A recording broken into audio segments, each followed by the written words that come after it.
सत श्री अकाल दोस्तों, welcome to Guru Nanak cares. आप सबका बहुत स्वागत है। हैंड ट्रेमर्स एपिसोड 1 याद है आपको?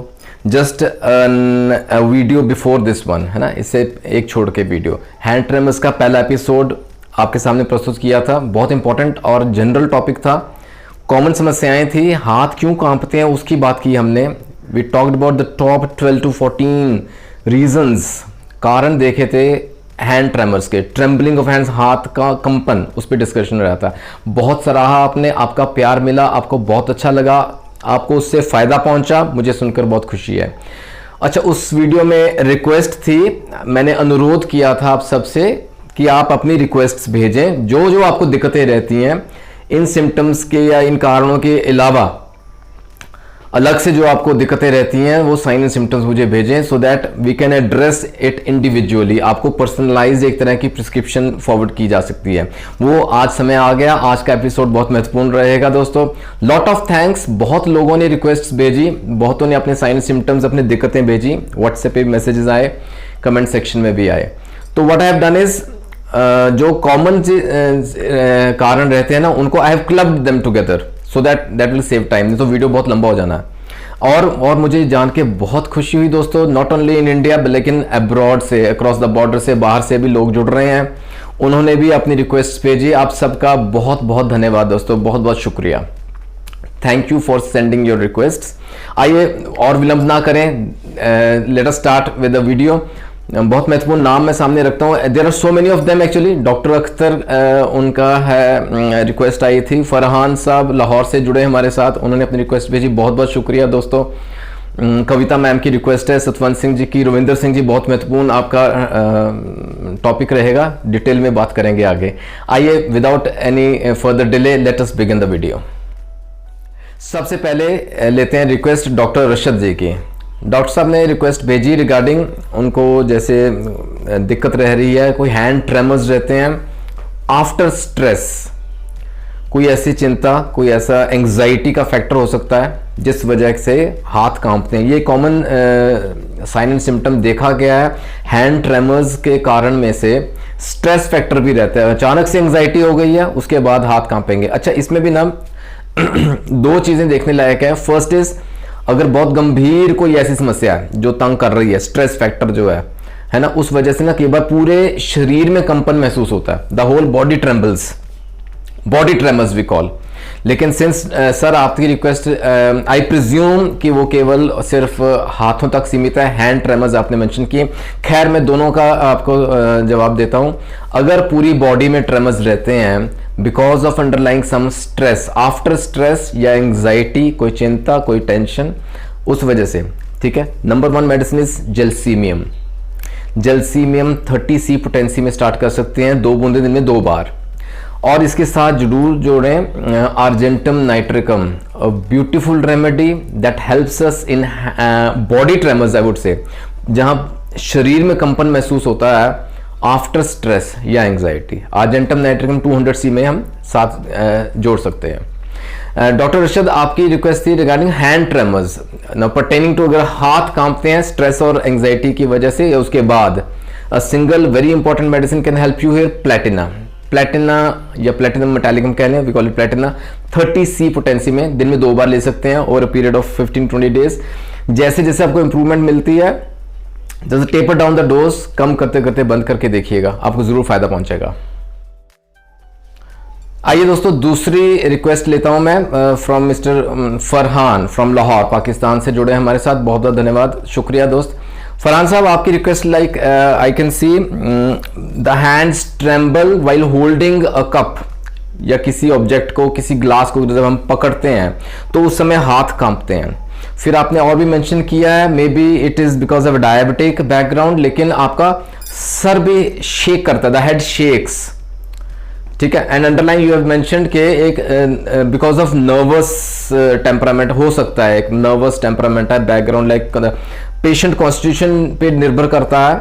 नर्वस अगर रह रहे हैं, डायबिटिक हैं, अंदरूनी वीकनेस है, नसों की कमजोरी, कुड बी ए पॉसिबिलिटी, ठीक है। अगर उस वजह से, keeping those things in mind, आपका अगर हाथ कांपता है while holding an object, the number 1 medicine can help you here, plumbum metallicum. Plumbum metallicum 30C में लें दोस्त, और साथ में आप इसके साथ मर्क सोल भी जोड़ सकते हैं। Merc sol again start with small potency, इसको कंटिन्यू करें, लगातार लें for a period of days, for week to 10 days, देखें जैसे आपको आराम मिलता है, taper down the dose to finish it, ठीक है।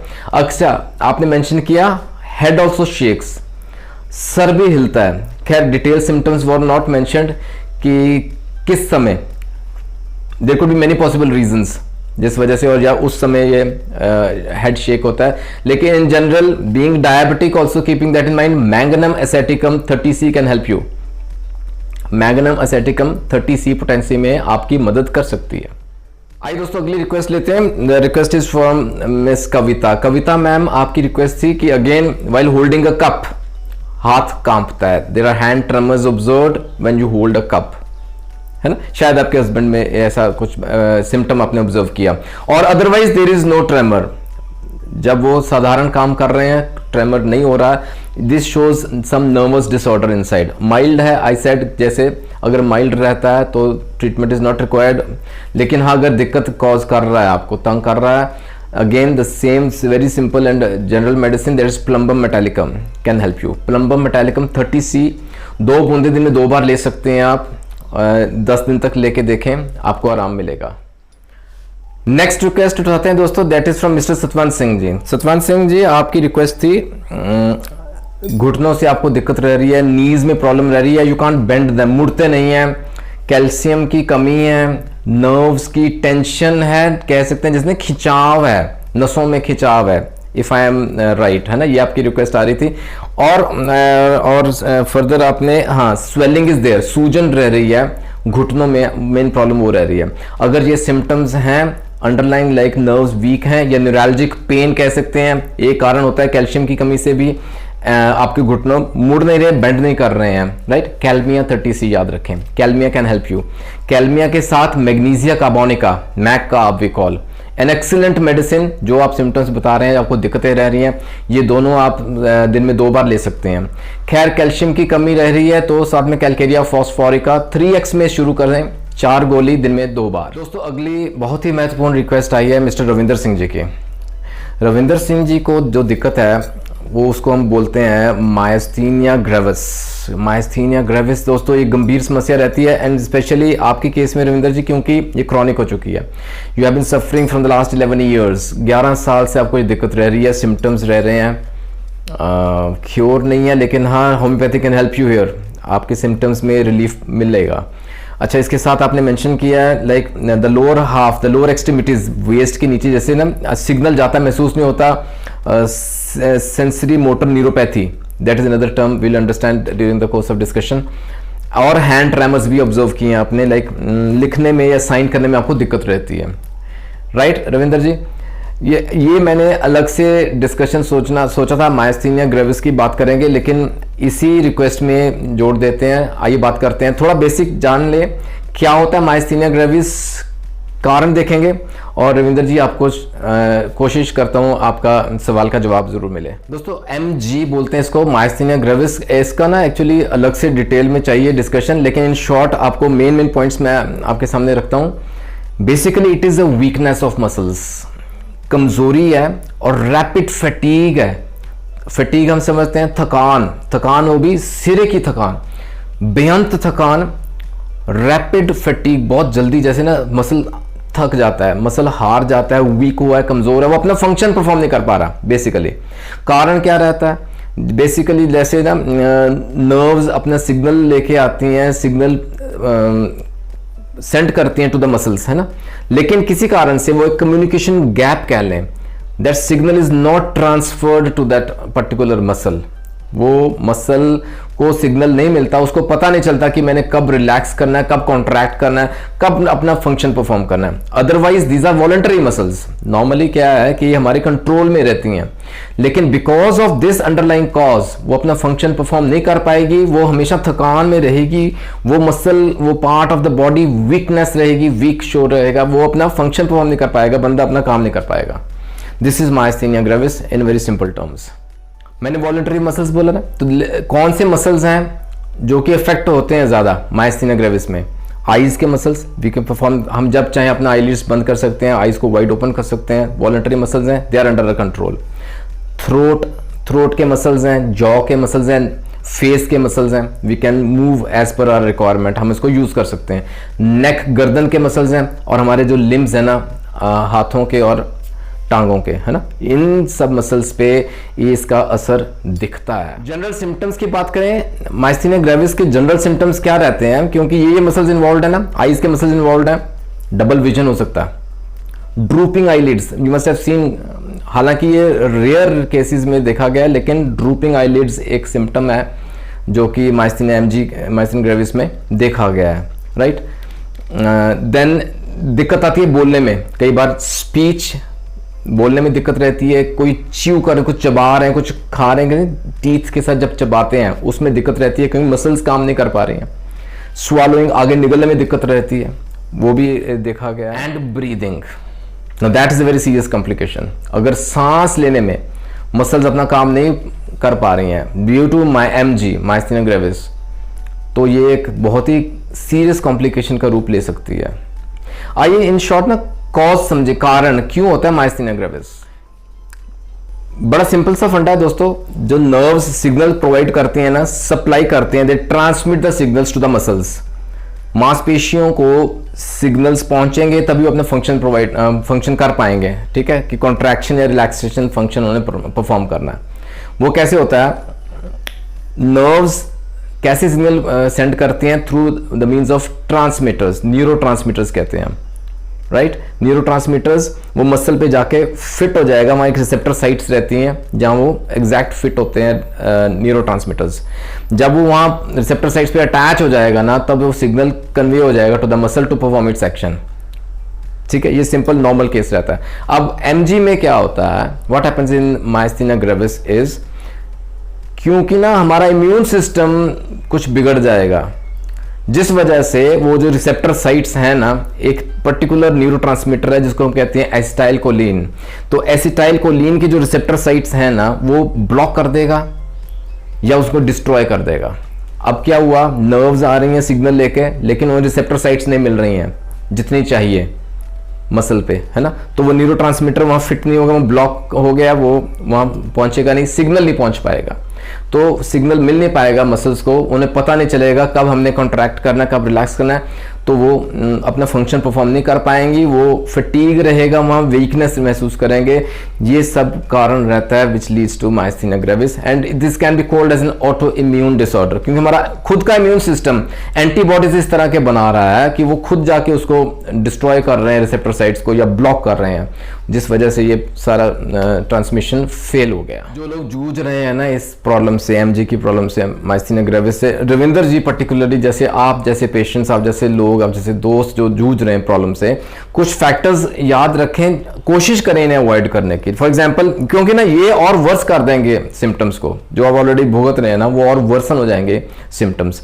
आपने ख्याल रखना है कि फटीग ना हो किसी तरह की। You can perform your activities in parts, ज्यादा थकान यू कैनॉट अफोर्ड, ठीक है। सेकेंड इज स्ट्रेस नहीं लेने, वो ख्याल रखें, ठीक है। And third is certain medications आप जो अवॉइड कर सकते हैं। कई दवाएं ऐसी रहती हैं एलोपैथी में, quinine is one, phenytoin is one, ऐसी और कई दवाएं हैं जो कि ना उसको और बिगाड़ देंगी आपके एमजी के सिम्टम्स को। बीमारियों से जितना हो सकता है बचें, इलनेस, सर्जरी बचाव रखें, इन्फेक्शन से बचाव रखें, क्योंकि कुछ एंटीबायोटिक्स भी ऐसे रहते हैं जो कि इसको और वर्स कर सकते हैं। आइए ट्रीटमेंट की बात करते हैं। माइस्थीनिया ग्रेविस जैसी समस्या को अगर ट्रीट करना है ना, तो इसमें एक चीज़ याद रखें, cure is next to impossible, let me very honest. लेकिन जो इसके गंभीर सिम्टम्स एंड लक्षण है ना, उसमें आराम जरूर मिलता है, and nothing like homeopathy, the best is that, ठीक है। प्रमुख 3 दवाएं उभर के सामने आती हैं to treat myasthenia gravis. The very first and very important medicine is Gelsemium. Nothing like Gelsemium. Gelsemium we all know, पहले डिस्कस हो चुका है कितने वीडियोस में। जहां मसल की वीकनेस है, जहां मसल पेन है, जहां मसल इनकोऑर्डिनेशन है, आपस में कोऑर्डिनेट नहीं कर पा रहे हैं, जहां मसल्स की दिक्कत है, इवन पैरालिसिस तक, नंबनेस तक, टिंगलिंग, ट्रेम्बलिंग, जहां मसल्स की दिक्कत रहती है, gelsemium start with 30C potency. The first and foremost. अच्छा, उसके बाद we can talk about conium, another very important homeopathic remedy जो एमजी केसेस में राहत पहुंचाती है, इन बिगड़े हुए लक्षणों से हमें राहत पहुंचाती है। Conium again 30C। And third is alumina. Alumina again start with a small potency. Ravinder ji, आपके लिए स्पेशली मैं बता रहा हूं, जैसे कि आपने बताया जो लोअर एक्सट्रीमिटीज जैसे ना सिग्नल नहीं जा रहा लेग्स को, आर्म्स में, अगर ऐसी दिक्कत है, इफ जैसे ना नंबनेस रह रही है वेस्ट के नीचे फॉर एग्जांपल, तो आपको स्पॉन्जिया मदद कर सकती है। स्पॉन्जिया 30C में लें आप। सेकंड आपकी क्वेरी थी रिगार्डिंग हैंड ट्रेमर्स, हाथ कांपते हैं स्पेशली वाइल राइटिंग समथिंग, या इवन साइन करना भी आपके लिए दिक्कत करता है। I presume that was your query. अगर ऐसा रहता है दोस्तों रविंदर जी, दो इंपॉर्टेंट रेमेडीज हैं। Phosphorus can help you, start with 30C potency, क्योंकि क्रॉनिक हो चुकी है समस्या, it will take some time, will wait and watch. ठीक है, दिन में एक बार लेके देखें। साथ में सिलीशिया ऐड करें, silicea 12x tablets can help you, 4 गोली दिन में 2 बार लें। तो दोस्तों these were the answers to your request. आपकी हर एक क्वेरी, आपकी हर एक रिक्वेस्ट बहुत मायने रखती है। It is very important for me at Guru Nanak cares. तो I have tried to club actually जो मिलती जुलती रिक्वेस्ट थी ना, उसको इकट्ठे लेके आपके सामने प्रस्तुत किया। आशा करता हूँ, उम्मीद करता हूँ दोस्तों आपको आपका जवाब मिल गया होगा। And I pray for your good health. I honestly मैं प्रार्थना करता हूँ आपको परमात्मा जल्दी तंदुरुस्ती बख्शे। ठीक है, lot of thanks for sending in your request. Keep on sending your queries, your requests, your suggestions to Guru Nanak cares. I need to improve it further. मैं वीडियो कंटेंट और बेहतर करना चाहता हूँ, आपकी मदद की ज़रूरत है। जुड़े रहें दोस्तों गुरु नानक केयर्स के साथ for more such informational videos. जो लोग अभी तक नहीं जुड़ पाए, do subscribe Guru Nanak cares and hit the bell icon so that आपको लेटेस्ट अपडेट्स तुरंत मिलें। जल्दी मिलेंगे अगले वीडियो में। Take care, God bless.